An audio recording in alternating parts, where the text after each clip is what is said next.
Hello, everyone. Here are some quick tips about driving in Mexico. It's a very nice country. Free roads, clear roads, nice roads, very nice landscapes to see. There are some things that you'll notice when you make it across the border. Matamoros, where I crossed the border, is not the prettiest city. A lot of dirt, sand, gravel on the road, broken roads, potholes. But if you make it out of the city, you'll see that it's actually very nice. Then speed bumps. Speed bumps are very frequent. You will see that the speed limit is down to 40 kilometers per hour, and most cars slow down to 5 or 10 miles per hour when they go over the speed bumps. You will see that this is actually pretty challenging, and you can go fast. And those speed bumps are not labeled. There are some signs sometimes, but very often you just have to look for them, and they're the same color as the road, the same kind of concrete. It's very hard to spot. The only indicator for me was to see actually some cars that slow down to approach those.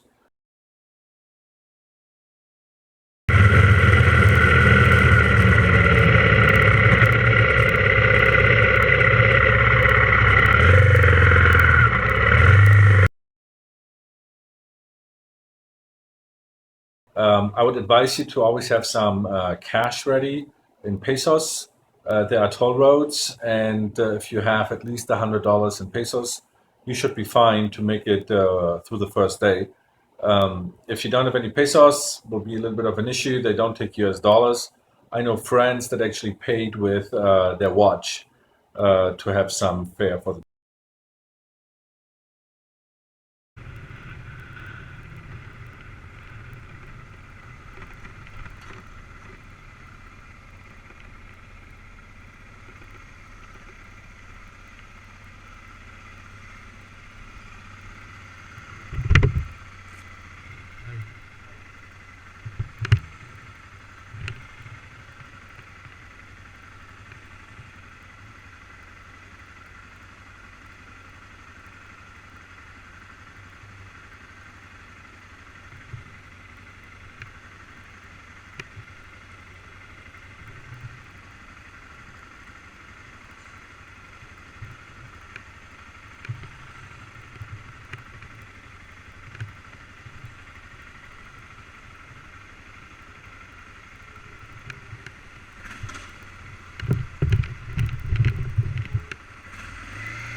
Gas stations, I would find them to be spread out about at least every 30 miles.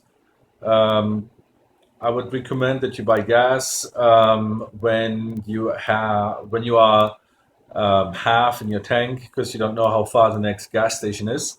So most gas stations are attended where you are paying the person at the pump, somebody standing at the pump, in cash for the gas, and they will fuel the car or the motorcycle for you.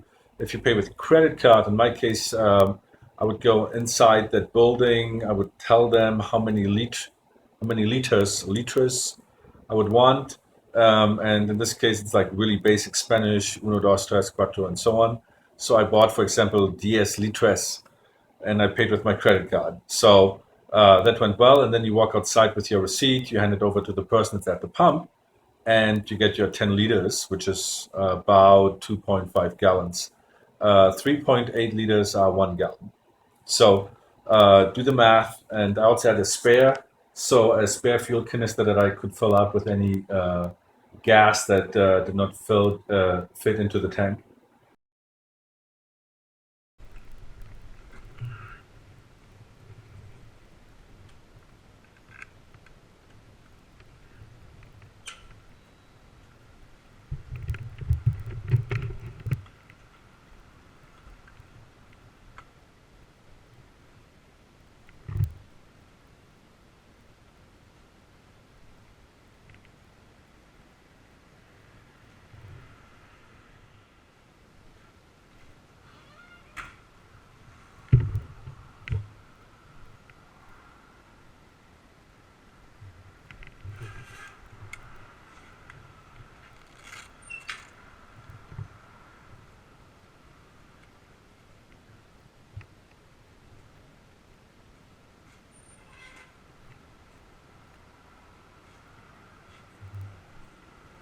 Gracias.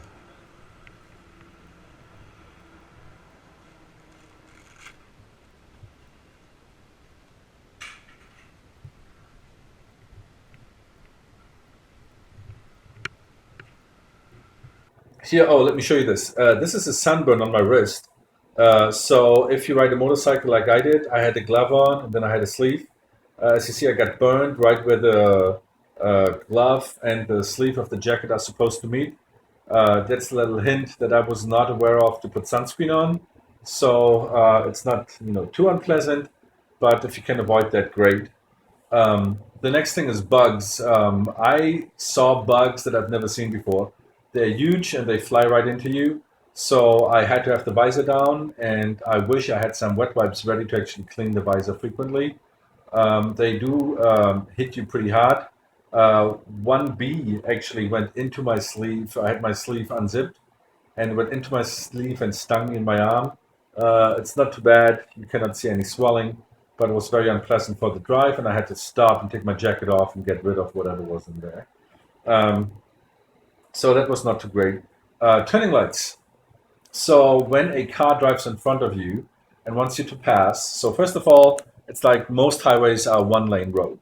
So then there's this dotted line that would separate the driving lane from the parking lane or emergency lane. So most cars that are slower than the traffic behind them will go and drive in that parking lane, and you can pass them in the driving lane. So sometimes when there's a big truck and the truck wants to signal that you can pass, they will turn on their left turning light indicator. It doesn't mean that they want to turn left, but they want you to know that you can pass them. Happened to me several times. And so just something to be aware of, that they actually want you to pass. I don't know yet what the difference is between I want to turn left and you can pass me on the left, but I guess I'm going to find this out. The speed limit on highways between cities is 100 kilometers per hour. That's about 60 miles per hour. Everybody drives faster than that. And so I also drove fast. I didn't have any problems with the police. Every once in a while, there's a police checkpoint or military checkpoint, and I just reduced my speed to a, let's just say, 50 miles per hour, 40 miles per hour speed, just to see if they wanted me to slow down, but none of them.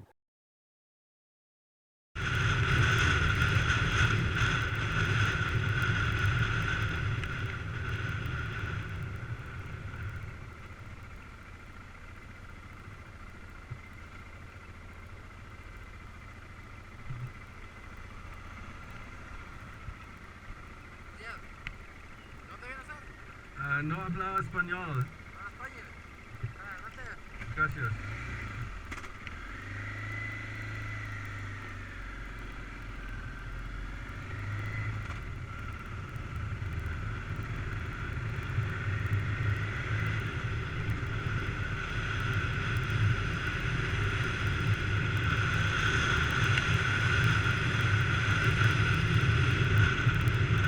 Road construction, and I saw several of them. They will have little flags in their hand, and they also waved me through. I did not have to wait at any of the road constructions. Last but not least, I actually wanted to take some videos on my GoPro, and even though I tested my equipment at home, I was not able to actually make it work while I'm driving. I guess one of the chargers that I packed is not compatible to the GoPro, so I'll have to find a way to make the GoPro work. In this case, my recommendation to you is to have your GoPro and your charger tested to make sure that the charger that you tested with is actually with you on the trip. So I hope those are enough things to remember for your next trip to Mexico. I'm sure there will be more in the next few days to come. Check out our blog, teamawesome.bike. And if you have any questions, just post it here in Facebook, in YouTube.